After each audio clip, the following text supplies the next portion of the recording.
ഏതൊരു വ്യക്തിയുടെയും ഏറ്റവും നിസ്സഹായനായ ഒരു അവസ്ഥയാണ് മരണത്തിന് മുമ്പിൽ നിൽക്കാറുണ്ട്. അത് എത്ര വലിയ കാശുകാരനാണെങ്കിലും എത്ര വലിയ പൊസിഷനിലാണെങ്കിലും മരണം ഫ്രണ്ടിലെത്തി നമുക്കിനി രക്ഷയില്ല എന്ന് കാണുന്ന ഒരു സിറ്റുവേഷൻ ഏറ്റവും നിസ്സഹായം. ഡോക്ടർ ഒരു കാർഡിയോളജിസ്റ്റ് ആയിട്ട് കുറെ കാലമല്ലോ വർക്ക് ചെയ്യാൻ തുടങ്ങിയിട്ട്. അപ്പം സാറുടെ ഒരു എക്സ്പീരിയൻസിൽ കുറെ മരണങ്ങൾ കണ്ടിട്ടുണ്ടാവും, കുറെ പേഷ്യൻസ് മരണ കട്ടിൽ കിടക്കുന്നൊക്കെ കണ്ടിട്ടുണ്ടാവും. ഒരു പേഷ്യന്റ് അല്ലെങ്കിൽ ഒരു കാർഡിയോളജി പ്രശ്നമുള്ള ഒരാളാണെങ്കിൽ അയാൾ മരിക്കാൻ നേരത്തെ എങ്ങനെയായിരിക്കും മരണത്തോട് മല്ലിടുന്നത്? കാർഡിയോളജിസ്റ്റ് ആയിരിക്കും ഒരു പക്ഷേ ഏറ്റവും കൂടുതൽ മരണം ഡയറക്റ്റ് കാണുന്ന ഒരു സ്പെഷ്യലിസ്റ്റ്. മറ്റു സ്പെഷ്യലിസ്റ്റുകളൊന്നും അത്ര കാണാറുണ്ടാവില്ലല്ലോ. ഇതിൽ ആക്ച്വലി ഈ മരണത്തിന്റെ സമയം എന്ന് പറയുമ്പം ചില ആളുകൾ പ്രിപ്പയർഡ് ആയിരിക്കും, ചില ആളുകൾ തീരെ പ്രിപ്പയർഡ് ആയിരിക്കില്ല. നമ്മളൊരു പല ടൈപ്പ് ആളുകൾ കണ്ടിട്ടുണ്ട്. ഇപ്പോൾ ഒരു 90 വയസ്സ് ആള് എന്തെങ്കിലും ഒരു ECG വേരിയേഷൻ കണ്ടാൽ അയ്യോ ഡോക്ടറെ പേടിക്കാനൊന്നുമില്ലല്ലോ എന്ന് ചോദിക്കുന്ന ആളുകളുണ്ട്.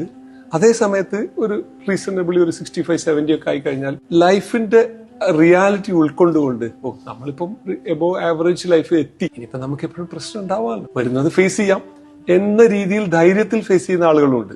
മരണം ശരിക്കും ഫ്രണ്ടിൽ നമ്മുടെ മുഖാമുഖം കാണുന്ന ആ ഒരു അവസ്ഥയിൽ അധികം ആളുകളും ഭയങ്കര ഒരു പാനിക് ഇതാണ്ടാവുക, ഒരു ഫിയർ, ആക്ച്വലി ഒരു ഫിയർ ഓഫ് ഡെത്ത് എന്ന് പറയില്ല നമ്മൾ, അത് റിയലി നമുക്ക് അവരുടെ മുഖത്തിൽ കാണാം. പക്ഷേ അതിൽ ഞാൻ എൻ്റെ ഈ പ്രാക്ടിക്കൽ ലൈഫിൽ ഞാനൊരു എക്സ്പീരിയൻസ് ചെയ്തൊരു സംഭവമുണ്ട്. ദൈവവിശ്വാസമുള്ള ആൾക്കാർ, ഒരു ഗോഡിൽ ഫെയ്ത്ത് ഉള്ള ആൾക്കാർ, നമ്മുടെ destiny is decided by God എന്ന് വിശ്വസിക്കുന്ന ആൾക്കാർ, അവർ actually they face death little more courageously than the people who don't have. എല്ലാവരും ദൈവത്തിൽ വിശ്വസിക്കണമെന്നോ അല്ലെങ്കിൽ വിശ്വസിക്കേണ്ടെന്നോ അതൊക്കെ ഓരോരുത്തരുടെ ഇൻഡിവിജ്വൽ ചോയ്സ് ആണ്. പക്ഷെ ഞാൻ പറയുന്ന പോയിന്റ് ഞാൻ കണ്ടിട്ടുള്ളത്, ഒരു ദൈവവിശ്വാസിയായ ആളുടെ മരണം, അത് irrespective of religion, whether it is ഏത് റിലീജിയൻ ആണെങ്കിലും, അവർക്ക് കുറച്ചും കൂടി മരണത്തെ ഫേസ് ചെയ്യാൻ ഒരു ധൈര്യവും ഒരു കോൺഫിഡൻസും ഉണ്ടാവും. കാരണം because they believe in God, they believe the destiny. I mean അവരുടെ ആ ഡെസ്റ്റിനി വന്നിട്ട് ഗോഡ് തീരുമാനിക്കുന്നതാണെന്ന് വരുമ്പോൾ അത് ഞാനൊരു വ്യത്യാസം കണ്ടു. നേരെ കുറച്ച് വിശ്വാസം റിലേറ്റീവ്ലി ഇല്ലാത്ത ആളുകളാണെങ്കിൽ അവർക്ക് കുറച്ചും കൂടി ഒരു പാനിക് അല്ലെങ്കിൽ ആ ഒരു ഡെത്ത് ഓഫ് ഫിയർ ഉണ്ടല്ലോ, ഡെത്തിന്റെ ഫിയർ, അത് കുറച്ചും കൂടി അധികമായിട്ടുണ്ടാവും.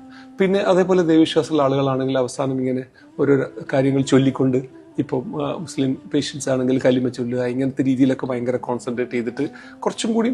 അപ്പം എനിക്ക് തോന്നുക ആ സമയത്ത് നമുക്ക് ഇറ്റ് ഈസ് ഏതൊരു വ്യക്തിയുടെയും ഏറ്റവും നിസ്സഹായനായ ഒരു അവസ്ഥയാണ് മരണത്തിന് മുമ്പിൽ നിൽക്കാറുണ്ട്. അത് എത്ര വലിയ കാശുകാരനാണെങ്കിലും എത്ര വലിയ പൊസിഷനിലാണെങ്കിലും മരണം ഫ്രണ്ടിലെത്തി നമുക്കിനി രക്ഷയില്ല എന്ന് കാണുന്ന ഒരു സിറ്റുവേഷൻ ഏറ്റവും നിസ്സഹായം.